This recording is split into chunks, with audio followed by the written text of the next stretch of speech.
Hopefully you can hear me at the back. Yes. So yes, this is a project that started off as a pilot study and a feasibility study, and I have to acknowledge that there's a lot of people involved in this, with a lot of different interests around what constitutes a healthy route to actively commute to school. And there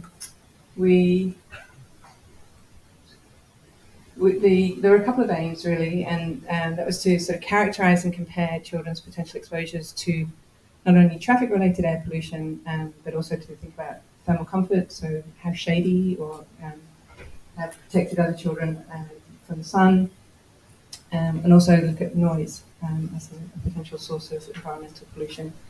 And we wanted to compare direct and alternative routes. And this is really to sort of help develop some recommendations for school communities to apply when they're designing a safe route for children to commute.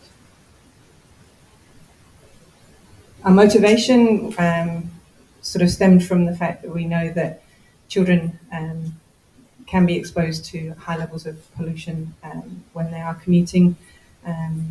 We know that not all particulate matter, which is an air pollutant, impacts health equally. So we know traffic emissions are particularly bad for children's health. We also know that there's a growing body of evidence that the air pollution around schools can actually influence children's learning capacity, and so we've seen that through NAPLAN schools across Australia. We know that school-age children are recommended to engage in moderate to vigorous physical activity for at least 1 hour per day, and this active commute isn't a very easy, I say easy, but I'm not a parent, way of getting your child to be active. And it's shown that children who are active on the commute to school are generally more active throughout the day as well. And so, that activity can be walking, cycling, taking a scooter. So I think there's a range of opportunities for the children. But we do know that there are health issues associated with exposures to traffic-related air pollution. And we don't want those physical activity benefits to be offset by that. And so we're just trying to ensure that there's the best choice could be made for the children in selecting the route. And we know that children are more vulnerable to air pollution. They do have smaller lung volume and structure, and they have faster breathing rates. They have a less developed immune system, so that makes them susceptible. And we know from the literature there's a wide body of evidence that traffic-related air pollution is associated with not just the sort of the well-known respiratory and cardiovascular health outcomes, but also now there's links with cognitive decline and birth outcomes as well. So we really do want to try and reduce children's exposure as best we can. So the study design, you may recognise a couple of people in the photo. Steve's sitting here at the front. But we all went out and we compared direct routes with alternate routes. So I'll show you in the next slide how that looked. We did a range of different pollutants, including ultrafine particles, black carbon, PM2.5, noise, and a range of different human thermal comfort. And so,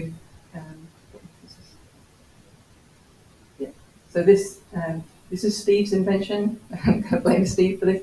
This was like a workout for us. It was like carrying a barbell back and forth as we walked the different routes. And in the backpacks, we had basically $40,000 worth of equipment. And so we decided that we would do the walking rather than give it to a child. So, yeah. Much as we want children to really replicate the science, we weren't convinced they'd manage the backpacks well. For those not so familiar with ultrafine particles, they are particles that are generally less than 0.1 micrometers in diameter, and typical sources are fuel combustion, traffic, fast food, and secondary aerosol formation. And that's what I'll be focusing on today in my presentation. Others are working on the thermal comfort. Steve is working on that, and Swinburne University colleagues are working on the noise. So we'll all come together at some point and go, oh, that worked, or that didn't. So yeah, 2 return trips each route during the morning and afternoon commute. We repeated that on 3 weekdays at each of 3 schools. We tried to include a background measurement at the school just so we could understand what's happening to the air quality in general on that day. As I said, for ultrafine particles, secondary aerosol formation is an issue. So if we have a high air pollution day, that's generally a regional issue. And in a couple of the schools, we were able to include a holiday period so we could understand what the contribution is from local school traffic emissions. So whether there's benefits from doing things like idle off around the school to reduce exposures as well.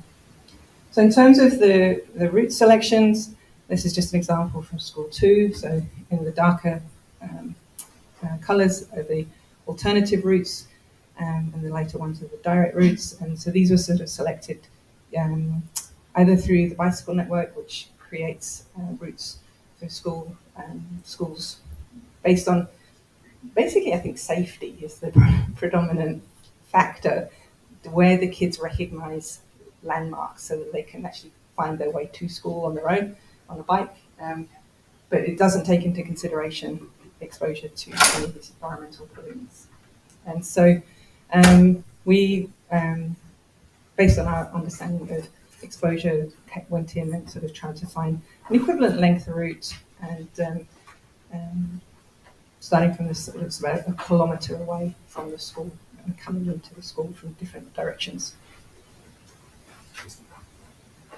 So in terms of data quality, obviously we generated quite a lot of data. We tried to collocate all of our equipment before and after each monitoring session, so we could just understand, was the difference between the instruments themselves, or was it because there was actually a difference between the routes?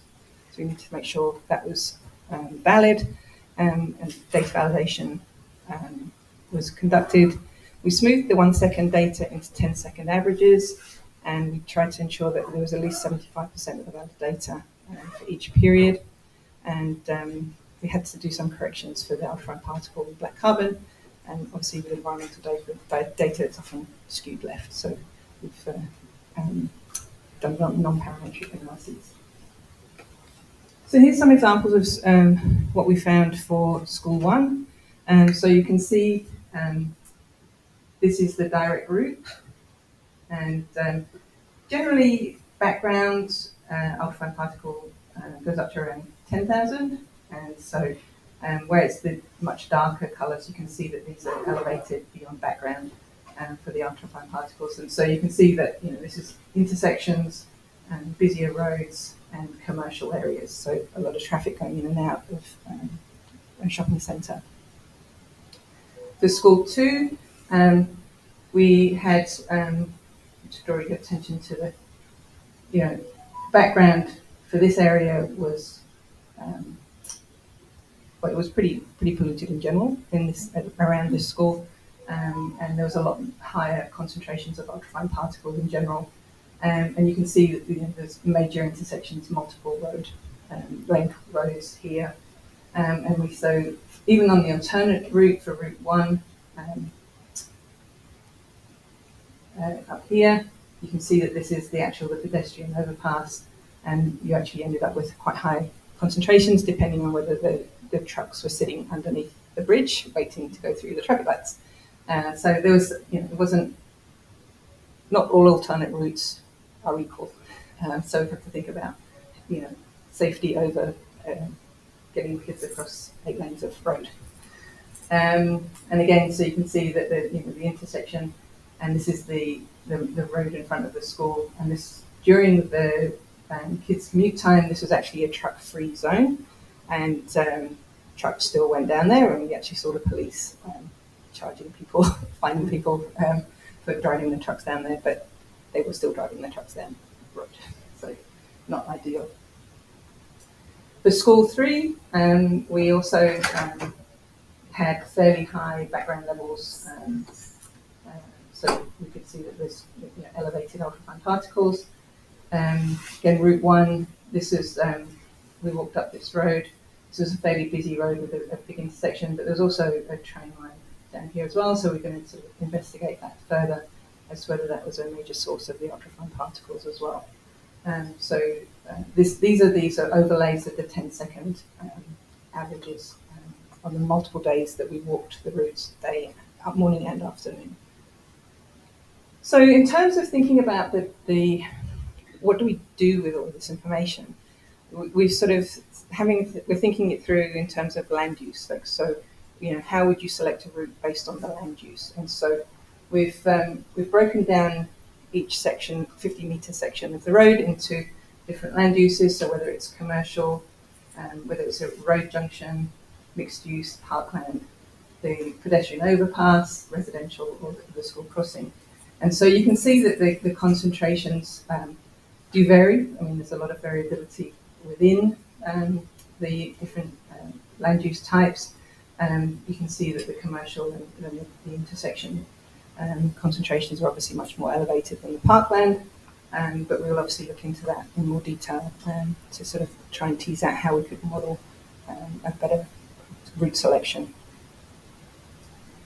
So just to conclude, we are saying that at the moment we feel like the alternate routes can provide a significant reduction in exposures to traffic-related air pollutants. The major road intersections and crossings are a key determinant of their exposure.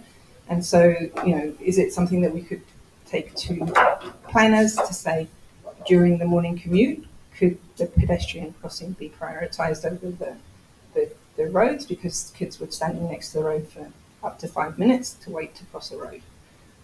Is that a simple solution? Maybe. Also, we noted that the kids that are actively commuting zip off in front of mum and dad, and they wait at the intersection till mum and dad catch up.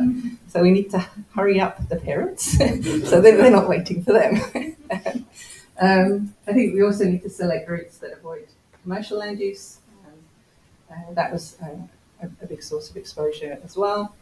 And that obviously there was a lot of variability within that residential setting, and I think that for some neighbourhoods that trucks are ubiquitous, regardless of whether it's residential or not.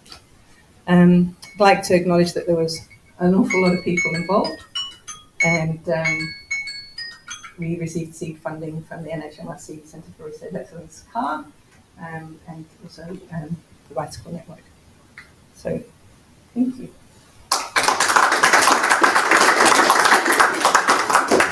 Thank you so much for interesting presentation. Question. Peter, did you have as a reference, did you monitor the air quality at the school itself during the day to understand whether, is there just about as much exposure from at the school compared to the commute, for example? Yeah, so that was something that we tried to do whenever we could, when we had working equipment and when we had access to the school. So yes, it was something we wanted to sort of subtract that baseline, that background away, and understand what was the contribution from just being on that route. Yeah. And what was the Steve, you'd say most of the time we found that there were benefits to being on the alternate route versus the direct route, with taking that into consideration. There's a question from Shamila. Thank you so much for the important work. One question that I have is, how would you like to, or planning to evaluate thermal comfort? To evaluate thermal comfort. So different routes. I'm going to throw that to Steve. Yeah, we're using a low-tech approach, so we build a small climate station that measure black glow, from which we get mean varying temperature, with the wind speed, bearing in mind that a moving pedestrian is creating their own wind, so we can't use a static measure. And then air temperature relative humidity. So you have the four essentials for working out a human thermal comfort index. Are you planning to actually go on board to that, because it's very different between how kids feel compared to adults. So is there any plan to involve children? We haven't involved children now. There's a lot of human ethic issues with involving children that we've avoided. Yeah, we all did the monitoring. Thank you. Yeah. Thank you. Other questions? Angel? Sorry, that was just the... Oh, sorry. Great presentation. Have you presented these recommendations have you presented them to the planning authorities, and have you any indication of how receptive they are to these recommendations? So we finished sampling in March. So we just waded through the data to get the data set in time for today. Some of our collaborators are actually from the Department of Transport and Planning for Victoria. So we're going to sort of have a conversation, I think, with him to sort of understand where to next.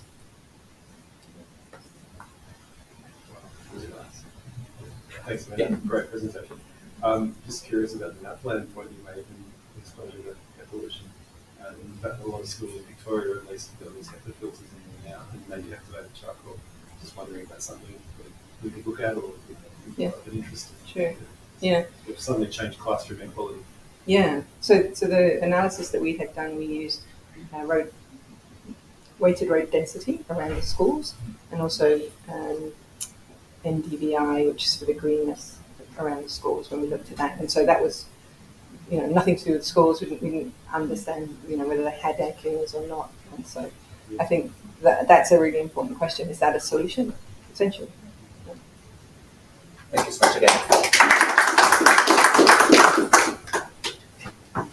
To the next one. Yeah.